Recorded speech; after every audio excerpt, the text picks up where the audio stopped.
Hey, welcome to the Monica Sanford Show. Today we are here at Everman's Grocery and Cafe, location on 9 Mile Road, and they have a location downtown on Garden Street. Love doing on-location shots, but today we are here. It's a special heart healthy edition, and these two ladies here, my guests, are going to talk about how to keep your heart healthy and eat healthy and improve your quality of life. And so my guests today they're both medical professionals as well as I am. So this is very near and dear to my heart. But so first guest is also my neighbor. I love her. And she's very motivating. I see her walking every day and go, I got to get out and walk. So she started out years ago as a nurse's aide. I did, correct? When I was 19. Yes, but now she went to medical school and has been an OBGYN physician for 35 years. That's it. So about 35 years, and then you went back to Harvard to get your certification? I got a Harvard chef coaching certification, and then also completed the coursework and passed a board certification exam for lifestyle medicine. For lifestyle medicine, I love the title of her business now is Lifestyle Medicine, Wellness, and Recovery, because it's not just about diet. This is about kind of a lifestyle modification and your overall quality of life and your overall wellness. And she is a certified coach, so which is also the name of your business, that Lifestyle Medicine, Wellness, and Recovery. Check it out on Facebook. And so please welcome Dr. Erin Mayfield. Thank you so much. Thanks. So my next guest she's a registered nurse, bedside nursing for years. And I know how hard that is. I was a bedside nurse for 15 years before I was a nurse practitioner, so God bless you. But now you're an accomplished plant-based chef with your own business, owner of Vibrant Chef. Yes. Is that how you say Thank it? you for Cool. having me, Monica. Ms. Heather Flowers. So both of them work together in the community, work together in cooking classes. They have one this afternoon that is already full to the max. You sell out all your cooking classes. You do cooking classes, demonstrations, and one is actually this afternoon is run with the UWF Leisure Learning Retirement Group. That's it. Okay. So, and they, like I said, sell out each class they have, so jump on early. So, switching to what they do. So, lifestyle medicine, culinary, nutritional, science for not just improving your overall health, but preventative medicine, preventative eating. And this can, prevention of lots of disease processes, diabetes, cancers, coronary artery disease, things like that. So, Dr. Mayfield, we're going to start with you. Tell me what you do and how you do it. Oh, well, I'd love to. Thank you so much for having us. It's a privilege to be here on your show. We are so passionate about lifestyle medicine because in all of the years that I've been in medicine, this is the tried and true proven way to improve your health and not only arrest and prevent chronic diseases, but it actually has the potential to reverse chronic diseases. And it's been proven with decades of research. Now, lifestyle medicine itself is a newly organized medical specialty. And so you may not have heard of it yet.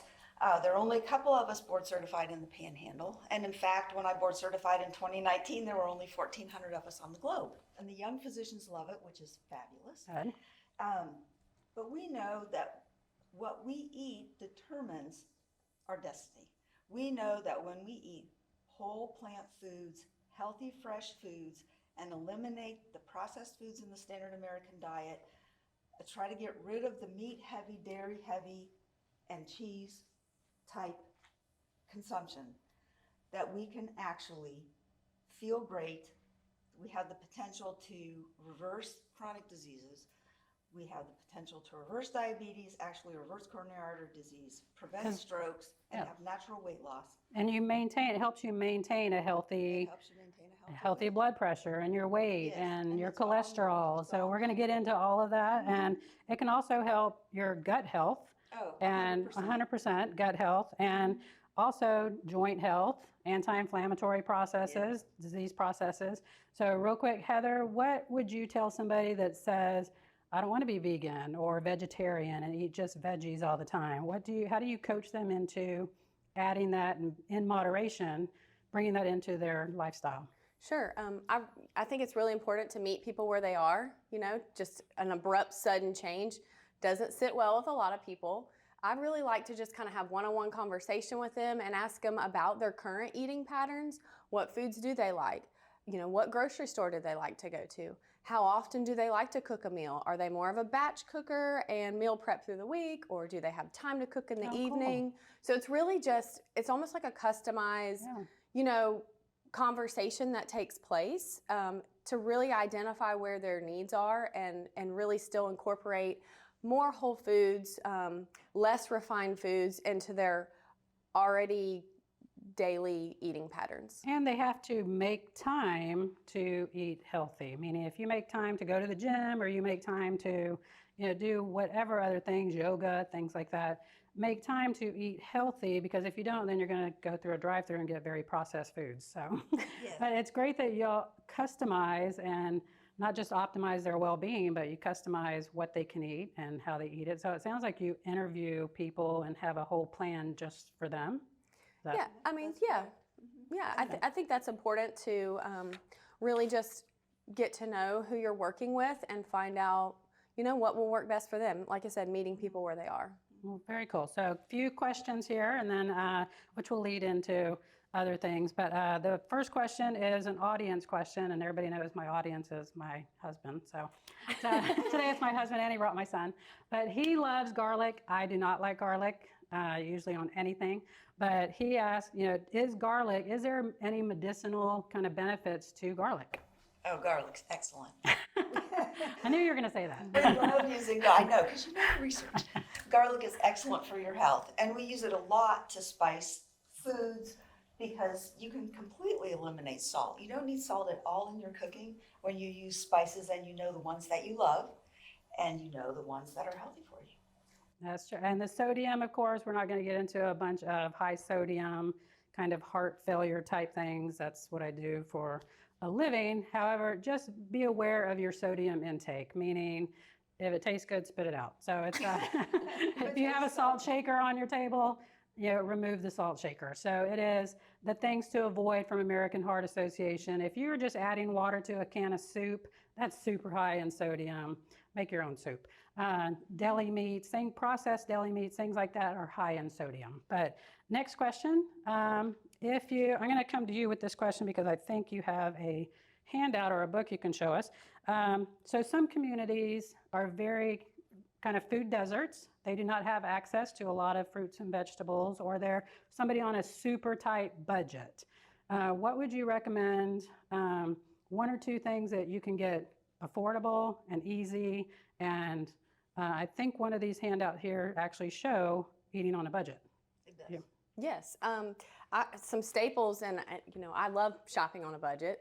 In fact, I kind of monitor that, total price at the end of the receipt, and the less it is, the more excited I am. But really, shopping in the bulk section is really nice if your grocery has a bulk section. I did so just today, and a staple in my kitchen is, dried grains. So this here is some brown rice. So that's always, a staple in the pantry. Quinoa is really good staple as It's like a another really grain. great green, like are collards and Green. spinach, things like I that think- that come in bulk. Okay. I think more than just cheerleading one particular ingredient, Right. it's supporting the variety. Okay. But other dried legumes are really good, good staples. And that's what I was reading when I was reading about your stuff, the legumes, any kind of beans, that when I said promote good gut health, it has to be in your diet daily, some kind of beans or legumes. Absolutely. Yeah, Very the cool. fiber and the nutrient density is just outstanding. Okay. And so people can really substitute beans for meat. If they look at what they're eating, and really Americans eat meat heavy every day. We know even that 9 out of 10 Americans don't eat enough fruits and vegetables. We know that 90% of Americans, because of that, are actually malnourished. So if we can work the beans into the diet, substitute beans for meat, and start to eat more beans, eat 50% of your plate in fruits and vegetables, that's really what does the trick. Oh, very And cool. we So can do it on a budget. I mean, a 1 pound bag of dried beans is $1, and that makes 6 cups of cooked beans. And when you start adding extra vegetables and you can make a chili, oh my gosh, you can get 3 or 4 quarts of beans for very cool. probably And this is a book I was $15. talking about here. Mhm. So this is a plant-based great on a cookbook. budget. It's a great little cookbook. She does an excellent job. She will tell you And how much it costs to make all of these meals. The American College of Lifestyle Medicine also has tons of free handouts you can download.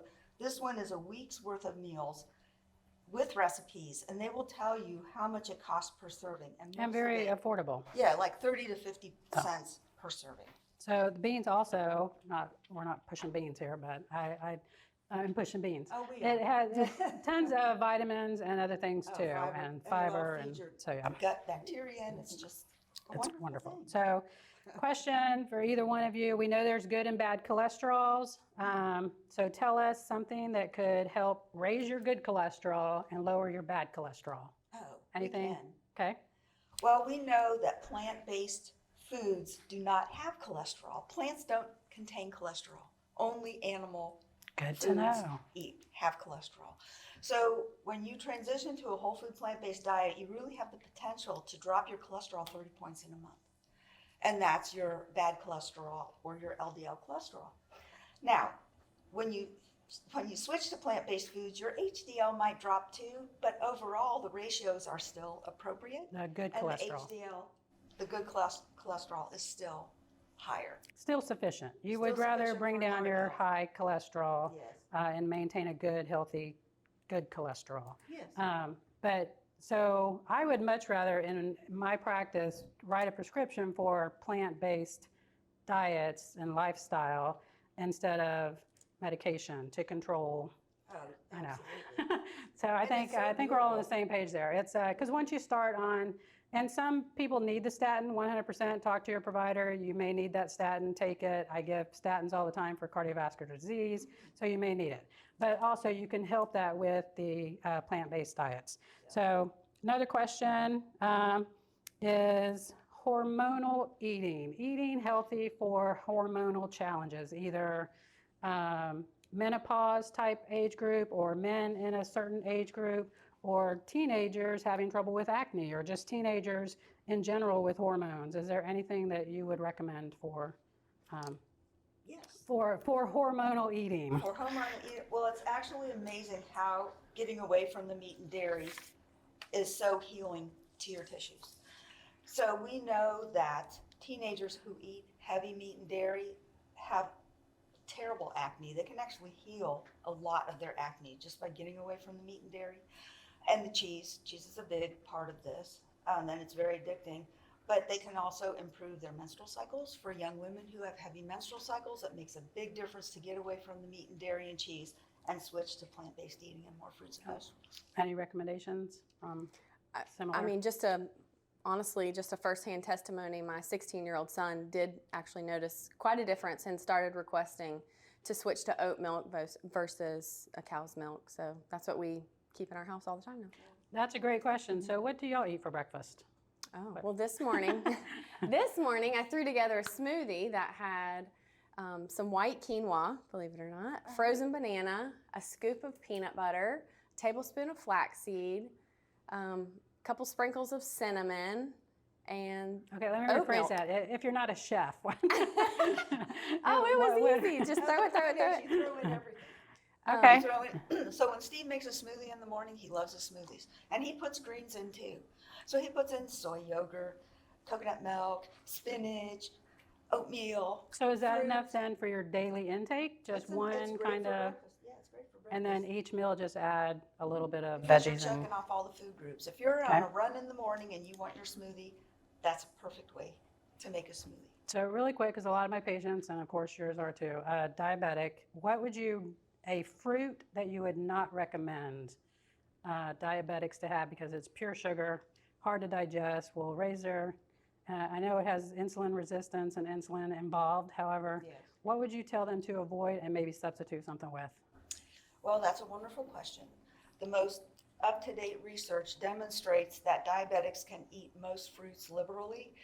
We've got Drs. Kambata and Barbero who've published their research called Mastering Diabetes in a book, and they've got green light, yellow light, and red light foods, and they eat fruits liberally. They are both insulin-dependent diabetics themselves, and what we know is what really drives people's sugar up when they eat fruit is their insulin resistance. And once they adjust what they eat and they focus on whole food plant-based eating and get away from the processed food, things start to adjust themselves. And the fruits actually have complex carbohydrates. They're not simple sugars. So it all works out in the end. There's a transition where they will be up and down. Then they do need to work with their physicians on this. I have a great example of my brother who's diabetic. I went up and lived with him and cooked for him for the week after he had I open bet he heart loved surgery that. last Oh, year. good. Slapped the glucose sensor on him. When we switched him to whole food plant-based eating, no oil, no salt, no sugar, and he dropped his blood sugars and became hypoglycemic in 72 hours, and we were able to discontinue 3 diabetic medications at that So it time. maintains that blood sugar level, just eating It does. plant-based stuff. Yeah, So exactly.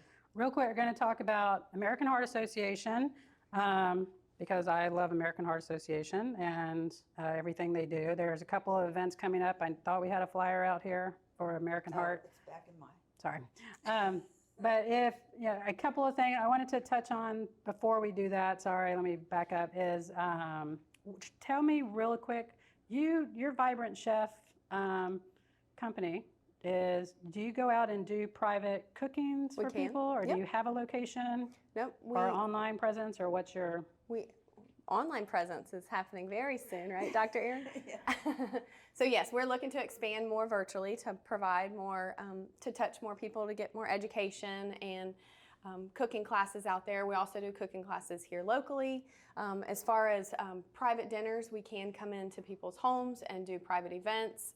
I'm happy to have Dr. Erin accompany me, and we can make it more More like a collaborative. cooking class, and we can offer nutrition counseling at the same time that we're cooking and feeding everyone, so we have fun with that. And we have a group course that we offer online, where it's an 8-week course. People come in, they pay one fee. The fee is actually for 2 people, and we have live group coaching and cooking classes every week to help So- people transition. Walk me through real quick what happened, like in the class today. It starts at 1. People come in. Do you just teach them about nutrition, which I'm sure you do a lot of education, but do they actually do hands-on cooking, or do you cook for them and show them how to cook? In this particular class, we're not necessarily doing any hands-on cooking.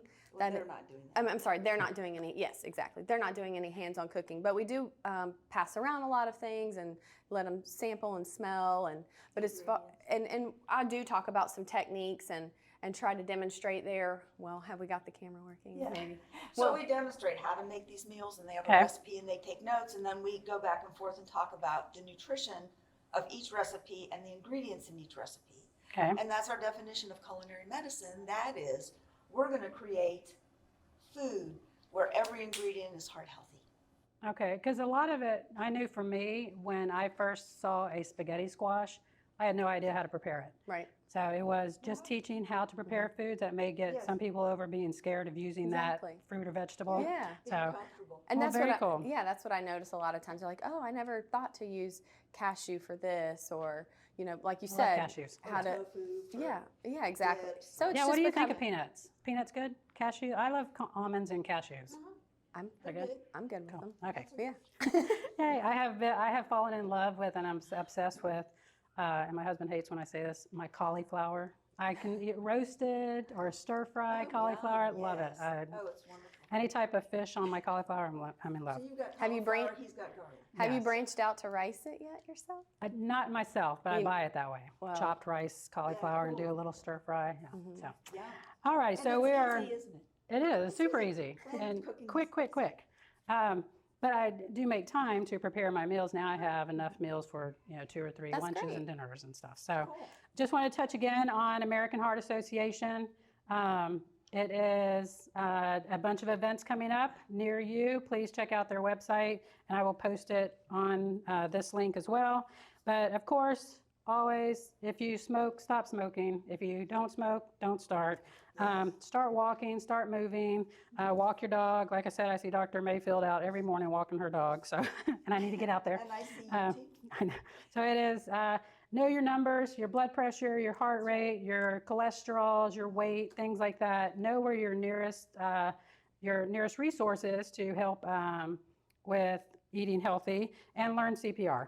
So I wanted to thank my 2 guests here. Thank you so much. This has been so fun, informative, and please stay tuned for the next Monica Sanford show.